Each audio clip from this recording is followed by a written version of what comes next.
Muchas gracias, señora ministra. La última pregunta la formula el diputado don Óscar Matute García de Jalón, del Grupo Parlamentario Euskal Herria Bildu, que tiene la palabra. Presidenta, ministra, buenos días. Traemos aquí una cuestión que parece pendiente. Es una deuda contraída y no satisfecha con un colectivo, muy a su pesar, de ciudadanos y ciudadanas de este Estado. Y estoy hablando de las víctimas del amianto. Un colectivo que se autoorganizó y sin su empuje no habría entrado en el 2013 al Parlamento Vasco esta iniciativa, no habría sido aprobada en el 2015 en el Parlamento Vasco esta iniciativa, no habría llegado posteriormente en el 2017 a esta Cámara en forma de toma en consideración esta iniciativa y no habría sido aprobada en el 2022 una ley para crear un fondo de compensación a las víctimas del amianto. Y, sin embargo, y pese a su empuje, este fondo sigue sin estar operativo. Por eso le traemos la pregunta en cuestión. ¿Cuándo va a desarrollar el Gobierno el reglamento regulador del fondo de compensación a las víctimas del amianto? Muchas gracias, señor diputado. Señora ministra. Gracias, presidenta. Buenos días, señor Matute. Le agradezco su pregunta y le quiero manifestar, en primer lugar, que el Gobierno de España y, en particular, el Ministerio que dirijo es extraordinariamente sensible al perjuicio provocado por la exposición al amianto a tantas personas como resultado de unas medidas de protección para los trabajadores y trabajadoras insuficientes y a una escasa vigilancia de su salud. Sabe usted que desde que se aprobó la Ley de creación del Fondo de Compensación de las Víctimas del Amianto, hablamos de octubre del 22, se generó ese derecho subjetivo. Por tanto, la demora que estamos teniendo en la aprobación del reglamento que desarrolla esa ley no perjudica a las víctimas. Es más, sabe que hay una dotación presupuestaria de 25 millones para este fin. Además de informar periódicamente a las asociaciones de víctimas del amianto, la semana pasada comparecí en la Comisión de Trabajo, Seguridad Social, Inclusión y Migraciones para explicar las líneas de trabajo de estos próximos 4 años e informé que tras el trámite de audiencia e información pública y el trámite de audiencia directa a los agentes sociales, se está procediendo por parte de los técnicos de la Seguridad Social al análisis de las observaciones que se han recibido para cerrar el texto del reglamento y solicitar el oportuno informe al Consejo de Estado. Es importante destacar la complejidad no solo del contenido de la norma, sino también de la tramitación. Requiere una comunicación con las comunidades autónomas para valorar el articulado del reglamento, porque tienen un papel las comunidades autónomas muy importante en relación al reconocimiento de ayudas, porque la ley encomienda el diagnóstico y la valoración de la enfermedad, la calificación y la revisión y también la determinación de la causa o, en su caso, del fallecimiento a los equipos de valoración de daños que a tal efecto establezcan las diferentes consejerías de sanidad de las comunidades autónomas.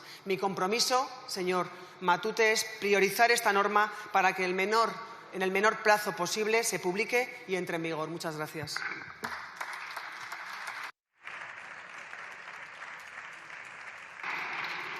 Muchas gracias, señora ministra. Señor Matute, cuando quiera. Sí. Es cierto que no desconocemos que existe un fondo. Se aprobaron unos presupuestos pasados de 25 millones de euros. No podemos desconocerlo porque propusimos nosotros como condición que se creara ese fondo con 25 millones de euros. También le decimos que va a resultar insuficiente. Y, desde luego, no dudamos de la sensibilidad que pueda tener este Gobierno para dar respuesta a las víctimas del amianto.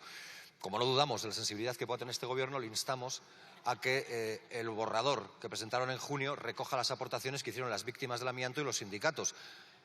Aportaciones que tienen mucho que ver con la sensibilidad que cada uno de nosotros y nosotras podamos tener para con ellos y con ellas, porque lo que están planteando es que las indemnizaciones no sean tan ridículas como inicialmente se preveyeron, que sean equivalentes a las de otros colectivos que reciben indemnizaciones del Estado, como los enfermos de talidomida o como los enfermos de SIDA, y que, en cualquier caso, la exención fiscal que tienen estos colectivos puedan gozarla a ellos. Como ven, son planteamientos que, desde una sensibilidad como la que no dudo que tiene este Gobierno, no pueden caer en saco roto. En definitiva, lo que hace falta es que se active su aprobación y se dote con fondos suficientes, porque usted y yo y todos sabemos que 25 millones de euros no van a poder dar respuesta a todas las víctimas del amianto.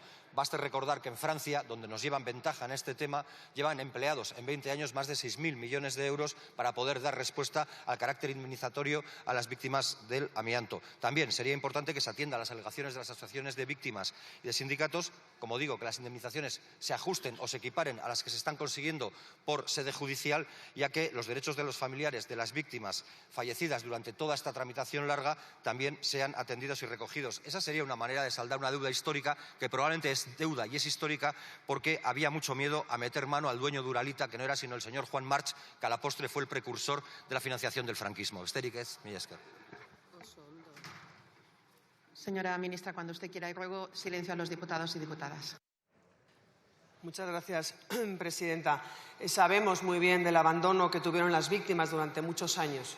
Y afortunadamente, señor Matute, estamos en la recta final y vamos a llegar cuanto antes. Le puedo asegurar que estamos actuando con transparencia, escuchando, informando regularmente a las asociaciones de todos los pasos que vamos dando y también, como le decía en primera intervención, colaborando con las comunidades autónomas. Creo que debemos ser muy claros sobre esta cuestión, especialmente con las víctimas y los familiares. Los técnicos de la Seguridad Social, a quienes les reconozco un importante esfuerzo, están trabajando para conseguir el mejor reglamento. Es una regulación nueva que nunca antes otra administración pública ha llevado a cabo. Señora ministra.